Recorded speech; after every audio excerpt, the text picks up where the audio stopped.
Mackenzie Sagalos joining us now on set. I hope that laid it up nicely.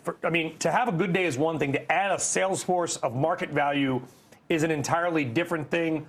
What's behind these big-time numbers? I mean, what a difference a day makes. Yesterday, we were going into the Amazon print, kind of concerned about their AWS, their cloud business. That's really its profit engine. It went down last week, kind of a big deal. It did go down for 15 hours, but their Q3 revenue number for AWS was $33 billion, up more than 20%. And what was really key here, and this is when we saw the stock start to soar after hours, was when CEO Andy Jassy said on the call that he expects that kind of momentum to continue. We haven't seen a 20% jump in 3 years, Brian. Wow. What was behind that? Like, what's powering the quarter? And of course, the shutdown came this quarter, so maybe we'll find out about it.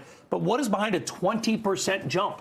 It's all about those AI customers. So Anthropic is their marquee partner on that front. They are building a hyperscaler campus for them exclusively for Anthropic in Indiana. And so a lot of it is that AI demand. Jassy kept talking about there is so much compute asks from those kinds of customers that they are basically working at record speed to bring that online. And that's what we saw in Indiana. In less than a year, they went from cornfields to data centers. Yeah, hyperscaler, really is it just a fancy word for data center? I mean, to use the word sounds better. You were there in Indiana, doing a big piece for CNBC.com.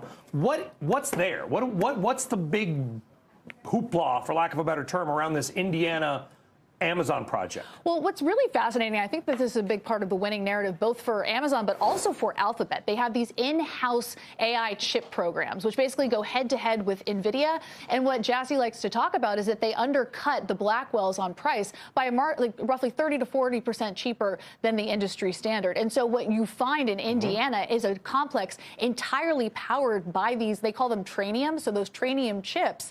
And that's how... an NVIDIA competitor? It's an NVIDIA competitor, correct? Yes. Who makes those? Do we know? Amazon does. Amazon makes. Yes, so now they're a chip maker. Yes, and so they sell chips like Frito-Lay, and they also make chips. Yes, and so does Alphabet. And you know, of all of the hyperscalers, they've all reported now, the two winners are the ones that have the two in-house chip programs, which really gives them a strong cost advantage. And you saw on both of those earnings calls, Sundar Pichai too, over at Alphabet, talking about their win in part because of that in-house longer form piece on that Indiana thing. How do we see that? Where can we watch that? CNBC.com/myname.